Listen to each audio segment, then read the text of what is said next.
Hello, magandang araw po sa ating lahat. Kamusta ang ating mga kababayan from Luzon, Visayas, and Mindanao? So ito naman pong muli ang inyong lingkod, ang Munting Tinig ng Ordinaryong Filipino. Kung kayo po ay bago sa ating Munting Tinig channel, huwag kalimutan mag-share, mag-like at saka mag-subscribe. Ayan, para lalo kayong updated at manonotify bawat upload po natin ng mga video and magla-live stream.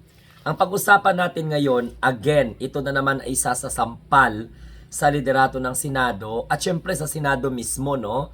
At lalong-lalo na sa Senate President na walang iba kundi si Chis Escudero at iba pang mga senador na graduate ng University of the Philippines. O kasi ang tingin ng mga senador sa mga sarili nila, sila na yung pinaka matalino. O, tapos kung makapagkomento na patay na yung impeachment, i-dismiss na dapat, nakakahiya, alam nyo kung bakit. Ang University of the Philippines ay nagpalabas na po ng kanilang sulat, urgent, na kung saan ay tinatawagan ng pansin ang Senado, lalong-lalo na ang Senate President, when it comes to the impeachment laban kay Sara Duterte.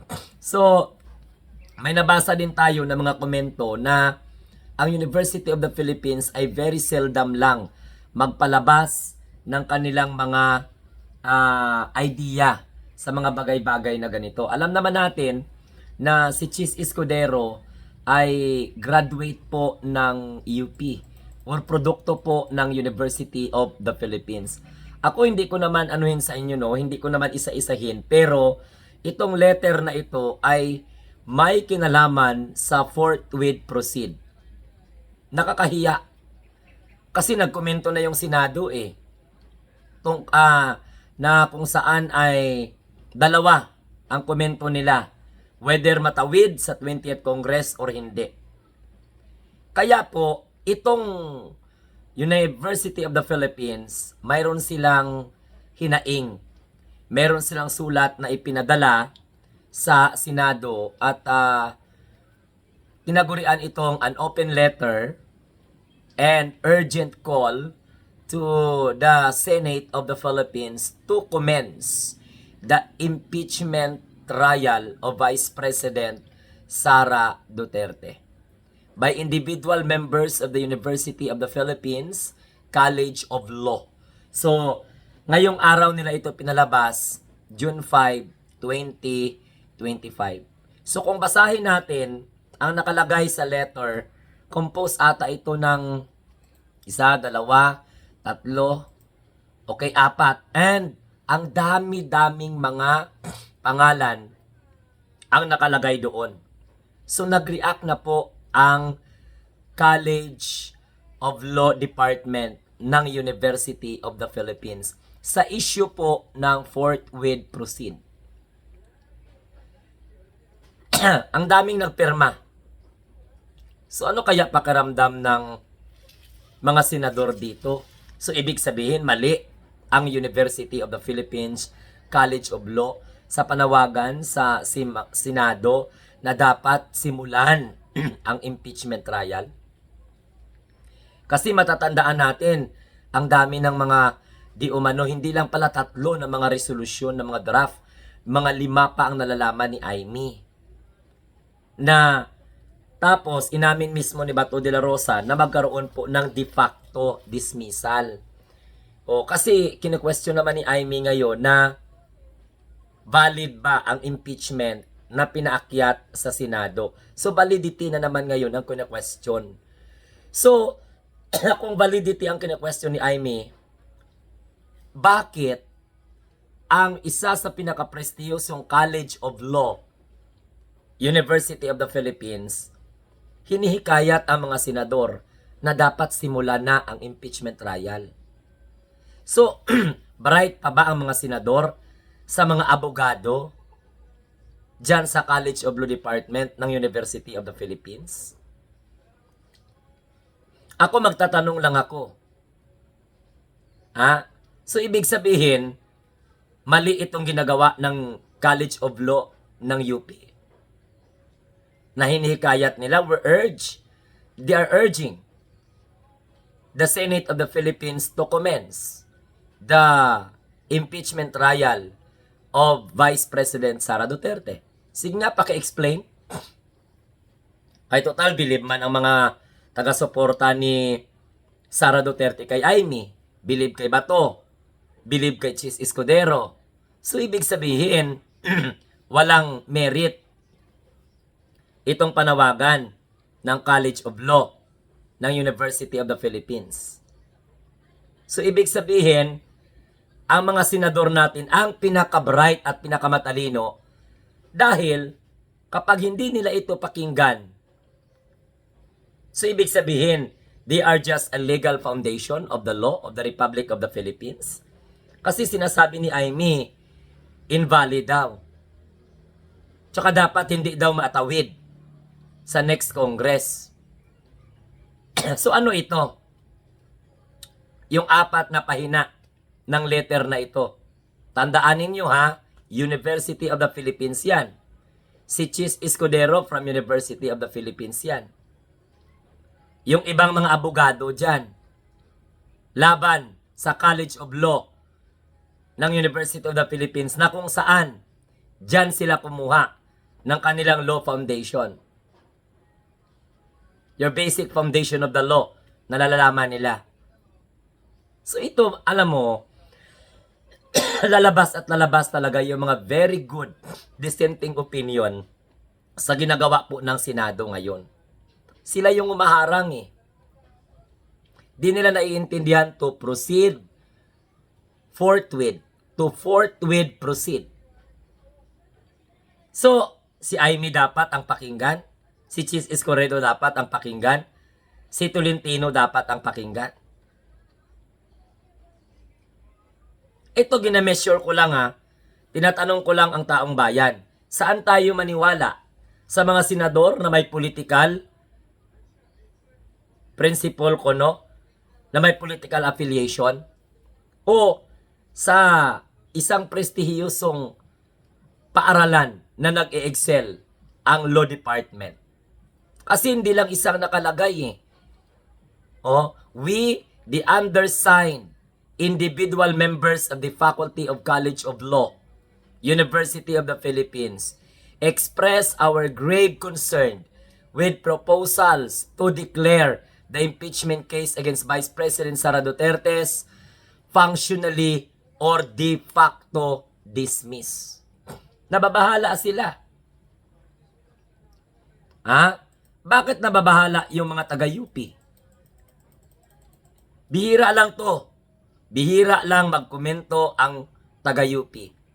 The ground for dismissal being circulated in draft resolution reported by media. The violation of Vice President Sara Duterte's rights to speedy disposition of the case. Exactly! Ang Senado ang nagbabiolate ng karapatan ni Sara Duterte na sagutin ang mga aligasyon laban sa kanya. Kasi hindi na natin kailangan basahin ang laman ng letter ng mga taga-UP. Pero klaro-klaro na ang pagpaliban, ang planong de facto dismissal ng impeachment trial ay paglabag sa karapatan ni Sara Duterte na sagutin ang anumang allegation laban sa kanya. And of course, sabi niya dito, and the non-continuing character of the Senate. Kasi sabi ng iba, hindi na pwede ituwid eh. Pero ayon sa mga, sa US, kay US man ang binabasihan nila, hindi pwedeng i-discontinued. Dapat continued yun. Tatawid yun sa 20th Congress. Pero sabi ni Chis Escudero, the 20th Congress will decide whether mayroong disposition or jurisdiction ang 20th Congress over sa 19th Congress. So ang UP nagsasalita na. Hindi pa ba ito pakinggan ng mga senador? Bright pa ba sila? Kasi klaro dito the ground for dismissal according to the draft ng resolution okay, being circulated is draft resolution reported by media, no, the violation of Vice President rights to disposition of cases and the non-continuing character of the Senate are unsupported by factual development and a proper democratic principle of the Constitution. A premature dismissal will undermine the core democratic principle of checks and same-time balance. In contrast, proceeding with the impeachment trial will uphold the Senate constitutional mandate on public trust and accountability. Once the Senate of the Republic of the Philippines failed to act, ibig sabihin, tinraidor nila ang taong bayan. Ibig sabihin, failure sila sa pag-dispose ng kanilang constitutional mandate on public trust and accountability. Kaya kailangan bilisan. Speedy disposition of the case dapat gawin ng Senado yan. So kung gusto ninyo malaman ang content ng open letter ng UP College of Law sa mga senador, basahin nyo, pupunta kayo dyan sa internet. Malalaman nyo yan, 4 yan na pahina. O andyan ang mga pangalan ng mga tao sa College of Law Department nag-affects ng kanilang signature. Nakalagay pa nga dyan, on speedy disposition of the case, Senate 4-month in action on the article of impeachment. Transmitted it on February 5, 2025 has been cited as a violation of Vice President Duterte's right on or to a speedy disposition of her case. Indeed, the Constitution guarantee this before the Bill of Rights o before all judicial, quasi-judicial, or administrative body. Nakalagay dito, like any citizen, Vice President Sara Duterte is entitled to this right. However, her right to speedy disposition has not been violated. An impeachment trial as a sui generis constitutional procedure, it is not a case before a judicial, quasi-judicial, or administrative body. The trial of impeachment case is a proceeding in the Senate which, in this context, does not even sit as an ordinary legislative body, as a constitution office of the accountability. On the test of the Constitution alone, the right to speedy disposition would not apply. Even if did,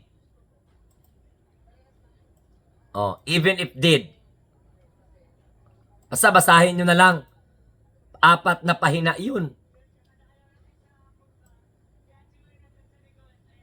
So imagine, pag hindi matuloy ang impeachment, what will happen? Pagtatawanan tayo.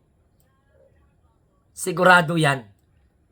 At klarong-klaro na hindi maganda ang kahihinatnan. Magkaroon ito ng constitutional crisis.